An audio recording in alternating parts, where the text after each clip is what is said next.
वंदे मातरम, जिसका शाब्दिक अर्थ है हे मां मैं आपको प्रणाम करता हूं।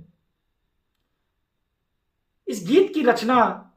देश के प्रमुख साहित्यकार बंकिम चंद्र चटर्जी या बंकिम चंद्र चट्टोपाध्याय जी के द्वारा 7 नवंबर 1875 को बंगाली और संस्कृत भाषा के मिश्रित रूप में उनकी एक साहित्यिक पत्रिका थी बंग दर्शन,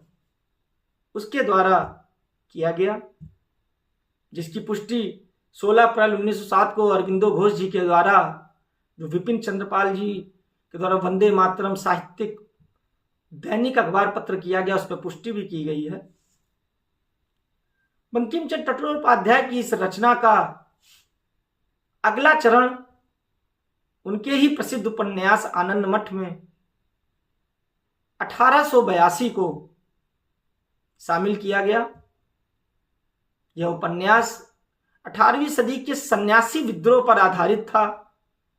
जो उस समय के तत्कालीन मुस्लिम शासकों और नवाब के ऊपर विद्रोह को लेकर के था। आनंद मठ में इस गीत को शामिल किए जाने के बाद इस गीत का गायन रविन्द्रनाथ टैगोर जी के द्वारा सर्वप्रथम 1896 में कांग्रेस के कलकत्ता अधिवेशन में किया गया। वंदे मातरम की लोकप्रियता का अंदाजा इसी प्रकार से लगाया जा सकता है कि जल्द ही इस देश के एक राजनीतिक नारे और पॉलिटिकल स्लोगन के रूप में इसने अपना आकार ले लिया। बंगाल विभाजन के दौरान जब स्वदेशी आंदोलन और बंग आंदोलन क्रियान्वित किया गया, तो 1906 और 7 के दौरान ही इस राजनीतिक नारे का उपयोग किया गया। वंदे मातरम के नाम से दैनिक समाचार पत्र भी निकाला गया। दूसरी ओर उत्तरी कलकत्ता में वंदे मातरम संप्रदाय की भी स्थापना की गई। जब मैडम भीका जी कामा के द्वारा बर्लिन के स्टुअर्ट में तिरंगा झंडा फहराया गया था, उस पर भी स्लोगन के रूप में वंदे मातरम ही लिखा गया था। धीरे धीरे वंदे मातरम गीत देश के राजनीतिक और क्रांतिकारी आंदोलनों में भी उपयोग होने लगा और भारत की स्वाधीनता संग्राम में वंदे मातरम का एक अपना ही अलग इतिहास रहा है। देश में जब वंदे मातरम के गीत के गायन की अनिवार्यता को लेकर के बातें उठने लगी, तो इस गीत की शुरुआत के 2 छंदों में भारत की मातृभूमि की सुंदरता का और महिमा का काफी वर्णन है। बाद के छंदों में ऐसा कहा गया है कि इसमें हिंदू देवियों लक्ष्मी, दुर्गा आदि की तुलना मातृभूमि से की गई है और मातृभूमि की रक्षा और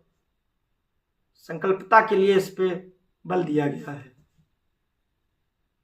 इसको लेकर के ऑल इंडिया मुस्लिम लीग और अन्य अल्पसंख्यक समूहों ने काफी विरोध किया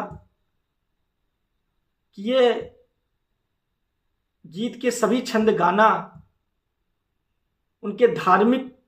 विचारों के विपरीत है। और कांग्रेस के वर्किंग कमेटी के द्वारा 1937 में यह निर्णय लिया गया कि प्रथम 2 छंद ही इसके गाए जाएंगे और तब से 1937 की कांग्रेस वर्किंग कमेटी में जवाहरलाल नेहरू, रविन्द्रनाथ टैगोर जी और महात्मा गांधी के द्वारा जो निर्णय लिया गया, उसके अनुसार शुरुआत के 2 छंद ही वंदे मातरम के गाए जाते थे। देश में जब 1950 में संविधान सभा के द्वारा जनगण मन को अपनाया गया, उसी समय राष्ट्रीय गीत के रूप में वंदे मातरम के शुरुआत के 2 छंदों को प्रावधान किया गया और राष्ट्रीय गीत के रूप में उसको मंजूरी दी गई। इसको लेकर के समय समय पर भारतीय जनता पार्टी के द्वारा कांग्रेस के ऊपर तुष्टीकरण का आरोप लगाते हुए मांग की गई कि वंदे मातरम के संपूर्ण छंदों का गायन किया जाए और इसकी अवधि को बढ़ाया जाए। 23 दिसंबर 1971 को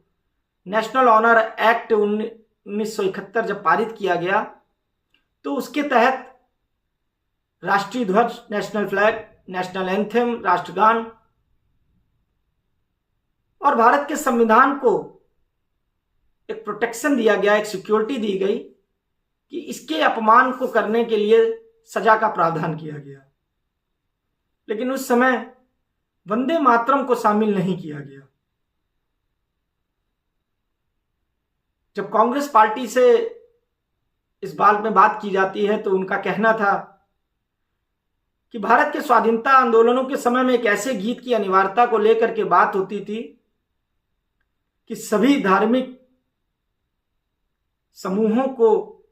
एकजुटता करने के लिए ऐसे गीत का आयोजन किया जाए, ऐसे गीत का गायन किया जाए जिससे कि वे सभी धार्मिक समूह एकजुट होकर के उस स्वाधीनता संग्राम में भाग ले सके। और ऐसा तर्क है कि इसी के तहत शुरुआत के 2 छंदों को अनुमति प्रदान की गई कि जिससे देश की विविधता और एकता और अखंडता बनी रहे। हाल ही में देश की संसद के द्वारा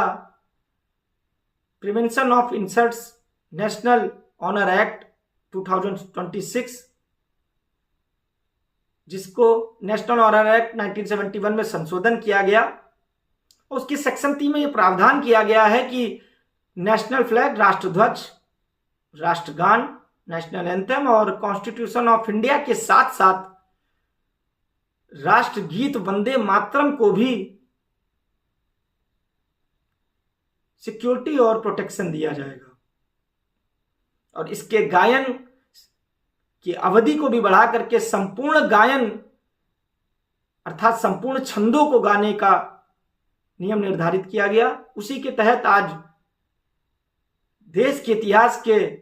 80 वर्षों के इतिहास में पहली बार लाल किले से वंदे मातरम गीत का गायन किया गया। दोस्तों, यह आप सबके लिए अत्यंत ही गौरव का विषय है कि जो गीत हमारे राजनीतिक आंदोलन और राष्ट्रीय स्वतंत्रता संग्राम का एक केंद्र बिंदु हुआ करता था, उस गीत को आज पूरी तरीके से संवैधानिक मान्यता मिली है और उसके गीत को गायन को मंजूरी भी दी गई और उस गीत का गायन भी लाल किले से किया गया। हम सबको प्रयास करना होगा कि इस गीत के गायन में किसी भी प्रकार का अपमान ना हो, क्योंकि इस गीत का अपमान इस देश का अपमान है और देश के अपमान और राष्ट्र के अपमान का अर्थ है हम सभी का अपमान। आप सबका इस मुद्दे पर क्या कहना है कि कांग्रेस का बार बार वंदे मातरम को गीत को लेकर के विवादास्पद होना क्या उनकी तुष्टीकरण की राजनीति का एक केंद्र बिंदु है या फिर एक यह केवल मानवीय भूल रही है जिसको लेकर के इस प्रकार के कयास नहीं लगाने चाहिए?